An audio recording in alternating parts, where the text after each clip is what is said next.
Baik, bismillahirrahmanirrahim. Assalamualaikum warahmatullahi wabarakatuh.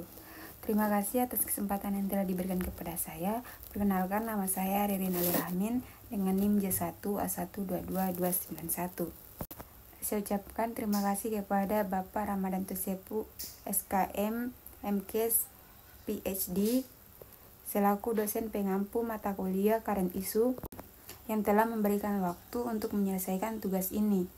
Di sini saya akan memaparkan materi terkait kepatuhan tenaga medis terhadap penggunaan alat pelindung diri atau APD dalam mencegah penularan COVID-19. Pertama-tama, marilah kita panjatkan puji dan syukur atas kehadirat Allah Subhanahu wa Ta'ala, karena berkat limpahan rahmatnya saya bisa menyelesaikan tugas ini dalam keadaan sehat walafiat. Tak lupa pula kita kirimkan salawat serta salam kepada baginda Nabi Muhammad SAW, karena beliau yang telah mengantarkan kita dari zaman kegelapan ke zaman yang terang benderang seperti yang kita rasakan saat ini. Baik, mungkin langsung saja. Di sini saya akan menjelaskan materi tentang kepatuhan tenaga medis terhadap penggunaan alat pelindung diri atau APD dalam mencegah penularan COVID-19. Poin pertama yaitu latar belakang. Petugas kesehatan adalah salah satu kelompok yang paling rentan yang berhubungan langsung dengan pasien dan perlu menjaga keselamatan mereka selama pandemi COVID-19. Mereka akan lebih terancam bahaya jika ada banyak masalah kesehatan yang berkaitan dengan alat pelindung diri atau APD. Pandemi COVID-19 telah mengubah permintaan dan penawaran APD, terutama untuk petugas kesehatan. Sebuah penelitian di Australia mengungkapkan bahwa seorang petugas kesehatan dapat memiliki risiko terinfeksi 3 kali lipat. Sebuah penelitian di Amerika Serikat membandingkan ekspor dan impor APD, masker wajah, pelindung mata, dan sarung tangan medis, dan secara khusus menggambarkan bagaimana ekspor menurun dan impor meningkat sebelum pandemi dan selama pandemi. Kekurangan APD juga terjadi di Inggris Raya atau UK karena petugas kesehatan HCW melaporkan adanya tantangan seperti penyediaan APD yang tidak sesuai, pelatihan yang tidak efektif, dan panduan yang tidak memadai. Selanjutnya yaitu kepatuhan petugas kesehatan dalam menggunakan APD bervariasi di seluruh dunia. Sebuah studi di Mesir menemukan bahwa kepatuhan terhadap langkah-langkah IPC atau pencegahan dan pengendalian infeksi merupakan faktor penentu yang signifikan terhadap kasus COVID-19 di antara petugas kesehatan. Salah satu cara pencegahan untuk meningkatkan kesadaran tentang COVID-19 adalah dengan memberikan pelatihan. Sebagai contoh, sebuah penelitian di Amerika Serikat memberikan pelatihan kepada tim medis di ruang operasi tentang penggunaan APD, misalnya proses pemakaian dan pelepasan APD.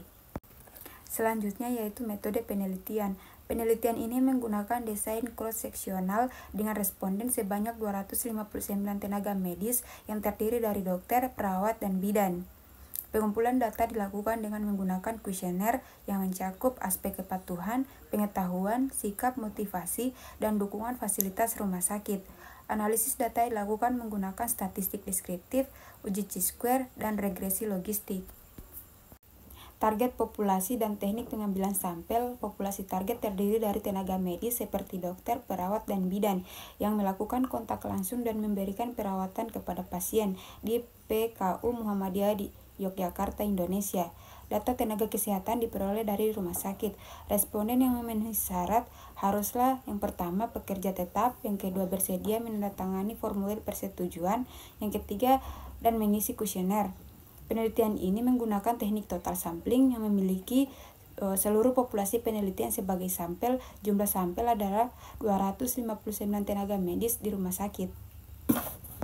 Selanjutnya yaitu analisis data. Pengukuran hasil adalah tingkat kepatuhan tenaga medis dalam menggunakan APD, baik atau buruk, yang disimpulkan dari 10 pernyataan. Statistik deskriptif digunakan untuk menentukan frekuensi, presentasi, median, dan rentang interkuartil untuk sebuah variabel.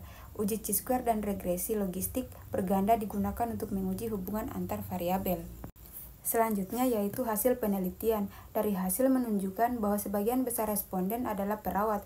di mana perawat ini mencakup 80,3% dan perempuan 63,3%.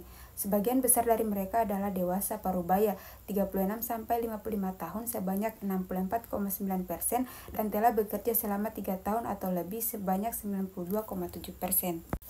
Baik, yang terakhir yaitu kesimpulan. Berdasarkan jurnal tersebut dapat disimpulkan bahwa kepatuhan tenaga medis dalam menggunakan alat pelindung diri atau APD di Rumah Sakit PKU Muhammadiyah Yogyakarta masih belum optimal. Dengan 35% tenaga medis memiliki kepatuhan yang buruk. Penelitian menunjukkan bahwa sikap tenaga medis memiliki korelasi yang signifikan dengan tingkat kepatuhan, di mana mereka yang memiliki sikap buruk memiliki kemungkinan 3 kali lebih besar untuk tidak patuh dalam menggunakan APD. Meskipun mayoritas responden memiliki pengetahuan yang baik tentang COVID-19, hal ini tidak berkorelasi secara signifikan dengan kepatuhan penggunaan APD. Baik, itulah pemaparan tugas dari saya. Jika ada salah kata mohon dimaafkan. Saya akhiri dengan ucapan billahi taufiq wal hidayah. Wassalamualaikum warahmatullahi wabarakatuh.